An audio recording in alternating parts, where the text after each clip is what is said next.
What is going on, guys? Gavin here, and today I am doing another cover for the Earth Machine deck profile. So I've been playing this deck at my locals a lot, like I always do. Honestly, this deck is like one of my favorites, if not my favorite, because it's just so interesting and rewarding to play. If I'm being honest, I do really think that it can help make you a better player, just because you do kind of have to get the most out of your cards to be able to win against like the better decks with this deck. So without any further ado, let's go ahead and get right into it.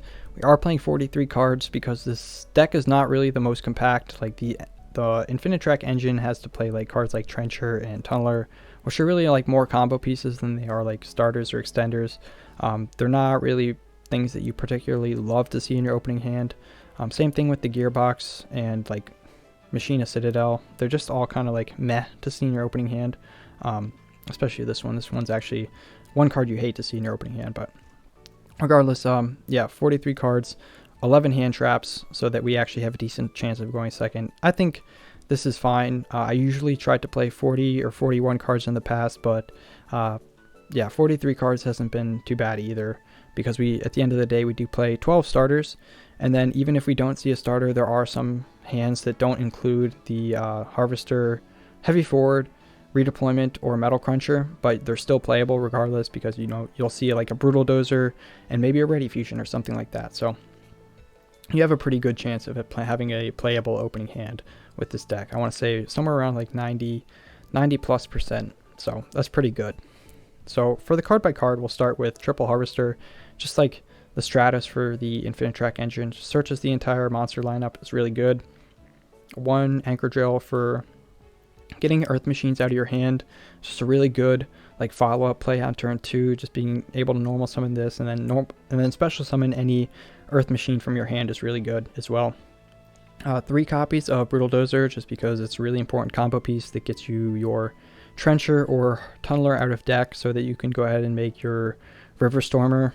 It's just really good being able to extend with this card, but also it does lock you into Earth Machines, so it is not really something that you want to make on your like second turn if your mainline combo went through on your first turn. So just keep that in mind, that it does have the lock, and it will prevent you from making Dingirsu or Zeus or even Enter Blathnir on your follow-up turn, because they are not Earth attribute monsters. And then 2 Trencher, because it's a extender from the graveyard, banish it from the graveyard, and then special summon an Infinitrack from grave. It's a really important extender and combo piece there, but playing it at 1 would be not enough, because you do really need 2, like 1 for your mainline combo and then 1 for your follow-up. But yeah, playing it at 3-2 would also be too bricky, so just 2 is the perfect number. Then 1 Tunneler, just because it's Pot of Avarice, right? Shuffle back, 5, draw 2 is just really insane, and this card is really, really good for the grind game if you can resolve it multiple times. And then 3 copies of Heavy Forward, basically searches the entire Infinitrack monster lineup as well. So also has 2 really good effects, being able to change the battle position of your Machine Xyz monsters or attach itself onto your Machine Xyz monsters. So it's like an extra material for Zeus or whatnot, and also can kind of change your defense position, River Stormer or Earth Slicer, after you revive them from the graveyard. You can put them into attack, and this card is pretty good for that. Sometimes you need that to like push damage, but it doesn't come up super often, if I'm being honest.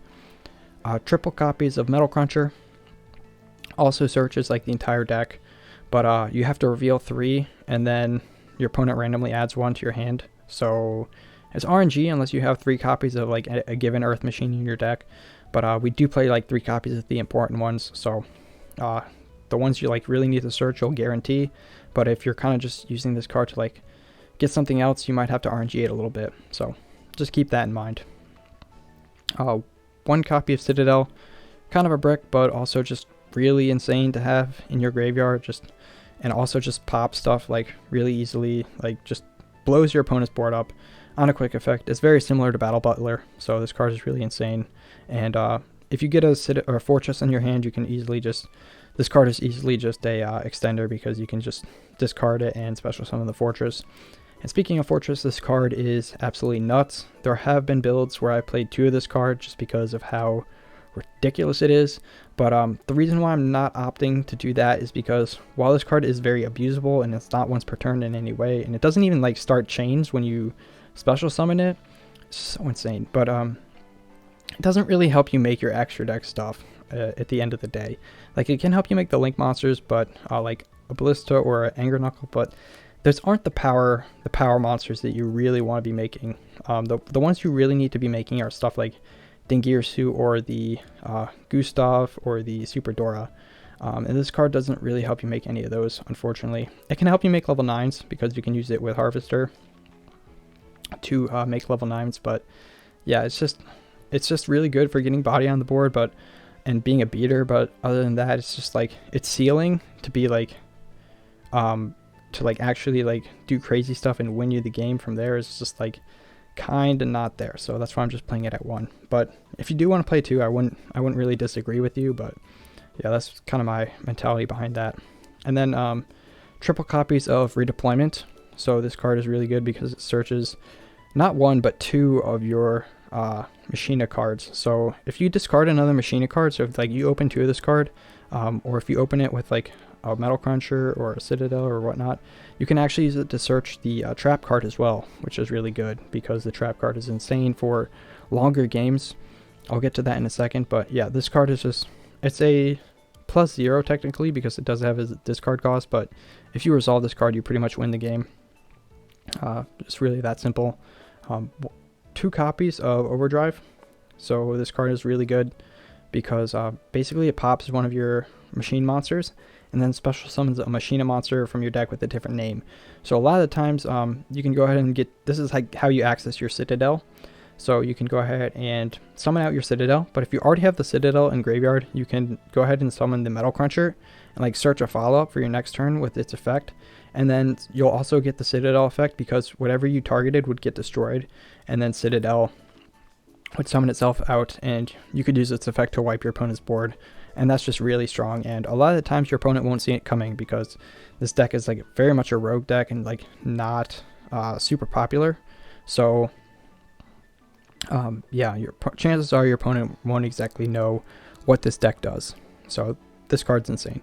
Also allows you to shuffle back your banished machine monsters or your machine monsters that are in the graveyard. So you can recycle 3 of those.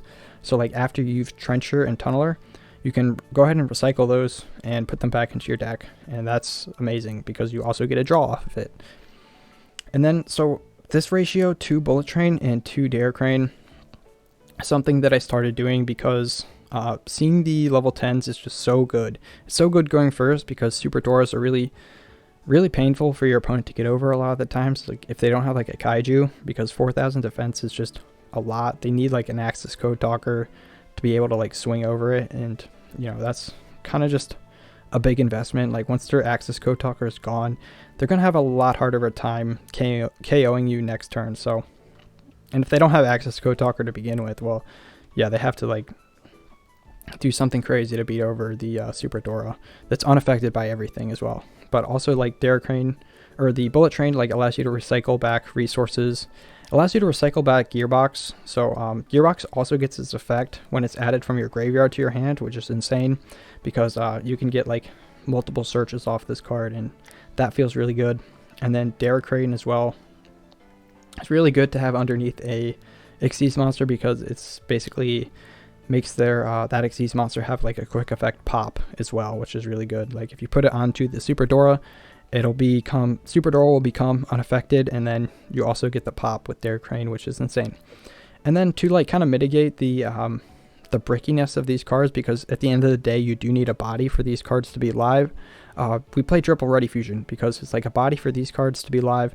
Also it's a body for Brutal Dozer if we don't have like a normal summon. So yeah, I think this card is really a really nice like extender and way to kind of get a body onto the board if like your main one gets like disrupted. You know, Sure Egg, the Ominous Omen, is a very popular card that just banishes a card off your field. So like you might get the search off of like a Harvester, but the Harvester might end up being banished by the Sure Egg.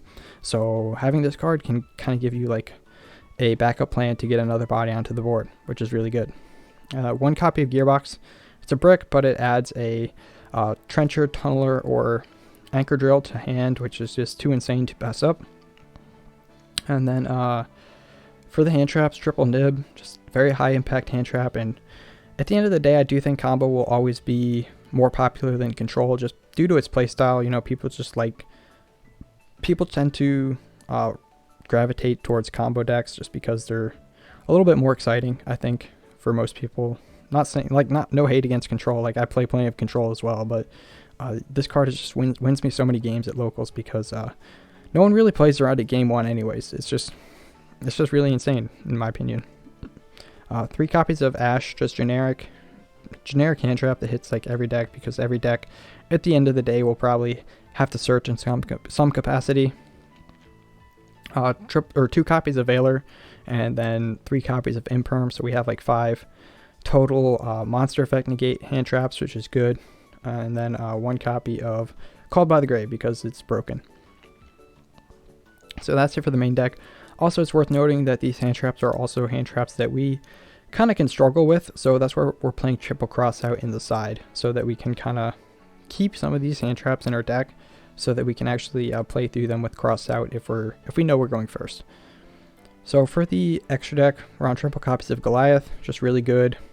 Being able to go into all of these on your first turn, and then recycle them back, and then draw 2 out of your main deck, so you're not like diluting your main deck with like non-interruptions and non-extenders, which is really good. Also, this card's really good in the Grime game because it brings back your River Stormer. Like every turn, you just tribute this card, attach it to the River Stormer, and yeah, you get a search every turn, which is really good. After you go through your main line like Tunneler and you shuffle these back, you don't really want to go like turbo out all 3 of them again. It's better to just take it slow and just go like 1 per turn, in my opinion. So yeah, this card is phenomenal. Also, like when it's attached onto a Machine Xyz monster, it gives it like protection. So like having this attached to a Zeus makes like your Zeus that much more harder to out because it has destruction protection. 1 copy of Ballista. So it searches your gearbox, which is like self-explanatory. This card's really good. 1 copy of Anger Knuckle because it revives level 10 machines. So it's really good for making your rank 10 plays. 1 River Stormer because it searches the entire Earth Machine lineup and it's like revivable every turn. 1 Dingirsu because this card is super utility, being able to send a card your opponent controls. Having the destruction protection is really nice, and also being able to attach banished machine monsters is really good for grind games where you need to recycle your resources more so that you can like keep playing and have gas for follow-up turns. I really love Dingirsu. Also, it's a lot easier to make with Ready Fusion and Harvester because you make Steam Gyroid, change its level to 8 with Harvester, and then you can make this card very easily. But also you have the option to do Anchor Drill plus Gearbox to make this card as well. So really good. 1 Enter Blathnir, just because non-targeting banish. You can pretty much banish a card from anywhere with this card, which is really insane. You know, on your first turn, if you have the redeployment combo, you rip a card out of your opponent's hand, which is really good. But also you can go ahead and banish cards from your opponent's graveyard, or you know, banish a Dragoon once your opponent's used the negate on that. Really good as well. 1 copy of Slicer. Slicer's just good for cleaning up boards. It's like minimum pop 2, but maximum you can pop like 4 cards with this card sometimes, or like 3 cards with this, and it's just really good. 1 Gustav for the burning your opponent. It's really good in time, but also just you do 2,000 damage. If you have the Derek Crane attached, you can go ahead and pop a monster. If your opponent's board is like pretty much clear at that point, you can just go ahead into Lieb, and then Lieb will be 6,000 after you use its effect. So 2,000 plus 6,000 is game. So that's, yeah, this card is really good. And then 1 copy of Super Dora. Really great card to sit on, especially once you have the Derek Crane attached. Just super, super good and hard for your opponent to get over. 1 Lieb for OTKing your opponent. It's really that simple. 1 Zeus for clearing boards, and you know, it's pretty easy to make like 4 or even 6 material Zeuses in this deck, especially with like Dingirsu, and you attach one with Dingirsu, and then like if you have like a heavy forward or a Goliath, yeah, you can just put tons of material under Dingirsu to make like a super fat Zeus that is like impossible for your opponent to play through. And then for the Ready Fusion, one Cybersaurus and one Steam Gyroid. So there was a version of this deck where I was playing one or the other, and I really just couldn't decide which one I needed, because I was playing just one Ready Fusion, and then like number 90, like one Ready Fusion target and number 90, and it was like very meh. Like, the reason why I played number 90 is because if you brick, like, you could go into Gear Ballista, and then you could use Gear Ballista to search box, and then box to search drill, and then you could make them both, like, normal summon the drill, make them both level 8, so that you could go into number 90 and have a monster negate with 3000 defense. But I just feel like most decks are like teched out enough to deal with that at this point right now, so it's just like, why not just play the two Ready Fusion targets? Because having the flexibility was really important, because there were so many scenarios when I was only playing one or the other of these cards, and I needed the other one, like, and it was just so bad. I just really missed it. So if you're playing Ready Fusion, just play two. You need to play two. Like, in my opinion, you can't just get by with like Cybersaurus or Steam Gyroid, because there's going to be too many scenarios where you just miss the other one. So yeah, that's it for the main deck and the extra deck. Let's go breeze through the side deck real quick. Playing, see, 6 copies of Back Row Hate, playing double Evenly, double Twin, and double Cosmic. If you have Lightning Storm, you can go ahead and feel free to like throw it in here somewhere. But yeah, just I think 6 Back Row Hate is enough. And then triple Crossout for going first. It's just like all these hand traps are hand traps that we lose to, so like having Crossout is really good at playing through those. And then triple Urgent Schedule, like one of the most broken going second cards, like in Archetype, is I really like having access to this card, because it's, you know, it's not just a going second card, it's like an in Archetype going second card that it's just really, really good. And yeah, this card has gone up in price a lot because of just how good it is, and I think it's not like there's only like a couple printings of this card, so yeah, definitely might want to consider getting your hands on this card sooner rather than later if you don't have it. And then rounded off triple Drone Lockbird for the Dragon Link and the Drytron matchup. Even though Drytron is like fallen out of popularity at my locals, at least, I just think it's good to have the Troll in here, just because yeah, those decks are really scary and this card shuts them down really hard. So that's it for the deck profile, guys. I really do hope you enjoyed that. I did put a lot of time into trying to put this list together, so you know, if you enjoyed it, hit the like button, and feel free to leave a comment, tell me what you think. And with that, I am just going to leave you with a peace out, have a nice day, and goodbye.